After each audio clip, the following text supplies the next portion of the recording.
Hello, it's Tom Donald from the London Contemporary School of Piano. Today we're going to look at some fun ways to practice 2-5-1 chord progressions in every key. By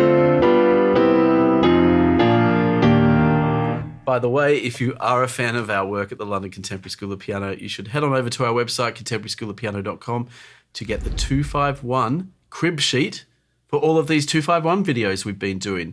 And many of you, I know, have already downloaded it, but if you haven't, head on over to the website, get the crib sheet, print it out, hang it up all over your house. If you have hung it up over your house in different rooms, in different places, put some comments, how that's helped you. Where did you hang it up? What did it do? Or maybe you travel with it when you're waiting somewhere and you know what life is like. You got to wait sometimes and you just have a little read of it like, oh yeah, that's that in that key. Just compartmentalizing these things. Just put your thoughts in the comments. Tell your story. It helps other people. It inspires other people. Maybe you have a funny 2-5-1 story you can share with me. In fact, that'd be great. If you could share with me a funny 2-5-1 story, that'll make my day. So today we're going to practice and learn how to apply this into all of the 12 keys. Now, the first thing I'm going to say to you about practicing any musical material in all 12 keys is it's a long game. It's not a short game. I've seen this so many times in my teaching career. Wonderful students, hardworking students, ambitious students with great intentions, and they will set a goal. I'm going to learn how to do this in all 12 keys. I'm going to shred this in all 12 keys in just 2 months. I'm going to just get this all sorted out. And it doesn't quite happen that way. Not because they didn't put the time and the effort into it, because the brain just needs more time. We just need more time to let these things cook. We can't just prematurely program 12 keys into our head and just expect it to stick, because our fingers have to understand this as well. Our muscle memory, our ear, we have to feel these things. And it just takes a bit of time exploring different keys. So just give yourself some slack when you do this. I'm going to be doing some difficult things today, but when you're practicing, you're running your own race. I've been playing music my whole life. I didn't master all my 12 keys in 2 months or 3 months for that matter, or 20 years for that matter.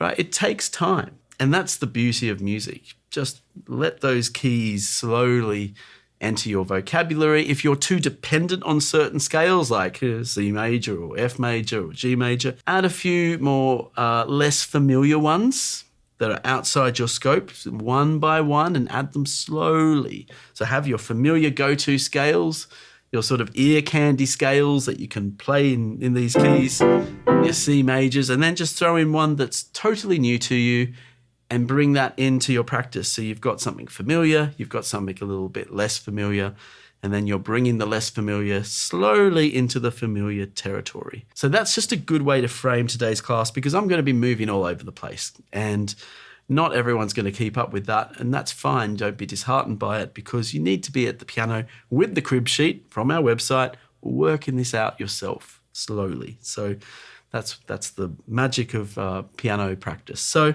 one thing, we're going to approach this in 2 different ways, 2 different methodologies.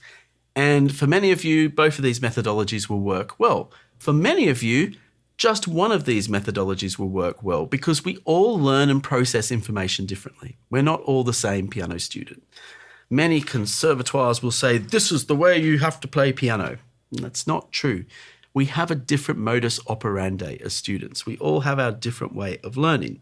Some people are more procedural in their learning. Some people are more creative and need more flexibility in their learning. And some people, many of us, are a mixture of the two, and we need to play around with it. So it's good to know yourself and to diagnose yourself correctly as well. That's sometimes where one-to-one coaching with a really well-qualified music coach or teacher who has experience diagnosing different learning styles. By the way, finding such teachers can be quite difficult. There's a lot of good musicians out there, but they might not have that extra training like our team do at the school. So if that sort of diagnostic approach to your learning style is something you might be interested in, you could consider getting in touch with us. We do have a small team though, so it's often quite busy, but it might be something that will be transformative for your musical journey. Take some obstacles out of the way. So let's start with this first methodology, where we look at playing 2-5-1s in different keys in a structured, nice sense of sequence to it. Now, we don't just want to go around the circle of fifths necessarily. We want to do this in perhaps a more smoother way. And so a really nice smooth 2-5-1 super progression is this. I'm going to go 2, 5, 1 in C major. Then I'm going to turn the major 7 into a minor 7. 2, 5, 1. Now I've just landed on B flat major. Now I'm going to turn this into a minor 7. 2, 5, 1. 2, 5, 1. It's cool, isn't it? 2, 5, 1. 2, 5, 1. 2, 5, 1. So I've just created a super 2-5-1 progression. I covered C major, then I went to B flat major, then I went to A flat major, then I went to G flat major, then I went to E major, then I went to D major, finishing back on C major. So the key scheme was descending down in tones, in the whole tone scale, which meant I covered half of the scales. So how do I cover the other half of the scales? Well, I could do the same super 2-5-1 exercise a semitone higher, starting on D flat major, and I would then cover the rest of the scales. So let's do that. 2, 5, 1.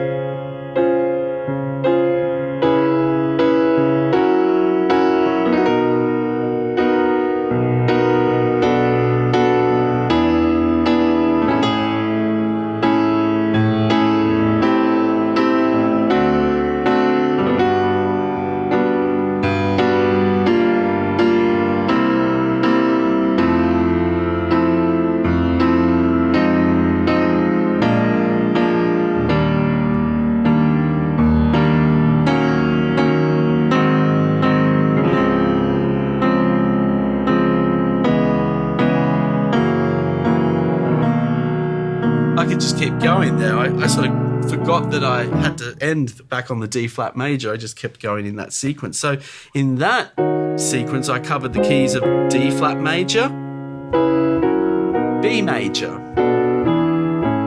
A major, G major, F major, E flat major, D flat major. So then I've covered all 12 keys. Now I'm going to just show you one really powerful variation on this because we haven't covered this yet in our entire 2-5-1 series, and it's really important. And I've steered clear of it because I think it's a topic that sometimes gets too much airtime when we could be practicing other things, but it's still very important in jazz piano particularly. And it is a concept known as tritone substitution. Well, that's a bit of a mouthful. All it is, it's quite cool, tritone substitution, and it works really well on this structured progression. So that's why I thought I'd throw it in today as an extra spice. Now, what is tritone substitution other than a fancy, intimidating phrase, which, by the way, I think is overused? It's a variation on 2-5-1. It's where we actually substitute the chord 5 with another chord. That is apparently completely different. It's not true, by the way. It's not completely different, but we'll talk about that later. We get the 5 and we replace it with a different chord. So instead of me playing the D minor 7 to a G7 here, I'm going to get the D minor and then go to a D flat 7. Whoa! And then I'm going to then resolve on the C major 7. But I'm going to do even more to that D flat major 7. That D flat 7. There's a D flat 7, not a D flat major 7. I'll make that clear. What I'm going to do to that D flat 7 is I'm going to flatten the 5th as well. So I now have a D flat 7 with a flattened 5th. So stay with me here. D minor 7, D flat 7 with a flattened 5th, C major 7. Let's just do that again slowly. That is tritone substitution. And you might be thinking, What? Why? It sounds good. That's good. That's great. It sounds good. But what is going on here? Well, if I apply slightly more classical thinking to this, it's still just a 2-5-1. It's still just business as normal. It actually isn't a completely different chord. Because if I play this chord in an inversion, man, I need to do a video on this concept alone. I will in the future. But if I put this chord in an inversion, starting, let's say, on the G, what is that? Well, that's very similar to a G7, a chord 5. It's actually a chord 5 with a flattened 5th. So it's one of those cool chords that inverts onto itself. So a D flat 7 with a flattened 5 is exactly the same as a G7 with a flattened 5. It's exactly the same thing. So it's still really just a chord 5 in an inversion. So do we need to call it tritone substitution? We could. That's the conventional name for it. Or we can just call it an inversion of a chord 5 that has some decoration on it with the flattened 5. And that's all it is. So then we get this lovely smooth progression. We're going to put the D flat in the left hand just to keep that spice. We have our tritone substitution. Now this works really well when we put this into that sequence of keys. This is challenging. This might be above some of your pay grades, that's fine. But I'm just demonstrating what this would sound like in all of the different keys following that sequence we earlier did. And you get this really cool chromatic bass line. So I'm just sort of wandering down the piano in semitones.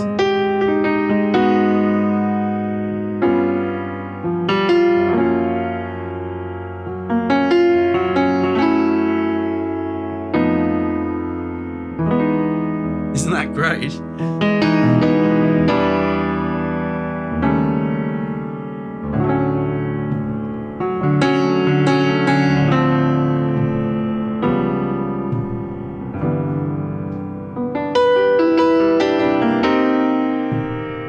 It's one of those really lovely things I could just do all day. Sounds so good. Now, because that's a more complex thing, you might be quite proficient with 2-5-1s in all 12 keys, but when you get to a trick like that, it's back to just 1 or 2 keys. You're not going to get that under your finger in all 12 keys overnight. That's totally fine. So pace yourself, self-assess where you're up to, and self-assess where you're up to without any judgment or expectation. Can't do everything. We all have a list of things we wish we could do. Just start with what's in front of you, what's ahead of you. Just do those next 2 things. So that's a really nice little added extra spice to playing 2-5-1 in different keys, the tritone substitution. Now I'm going to move to the other methodology I was speaking about earlier that's more creative and less ordered and less structured. And to those of you who still prefer the structured approach, I do have to add that a lot of composers just jumble 2-5-1 chords around in random different keys because it sounds so good. And it just links together because our tuning system, the miracle of the Western tuning system is everything just links together. So you can change key randomly. I am not thinking about what keys I'm going to. I'm just randomly playing 2-5-1s in different keys. And it all sort of works. It's like, doesn't not work. So applying this to your practice is quite useful to do. And you should just try and improvise random 2-5-1 chord changes. And that's what we're going to finish off with. We're going to improvise random 2-5-1 chord changes. Let's go from the beginning, see if you can pick which one I'm going to. The chords will display on the screen, so perhaps you can just play along with me. Let's play together. Let's have a jam session. I'm not going to tell you where we're going. And I'll go nice and slowly in a ballad style so you can hopefully keep up with me. Keep up that good work and practice. Let's do it.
this all day, but I could, you know. I could just sit there for hours just vamping over these chords. But I'm going to have to sign off eventually, so maybe I should do that now.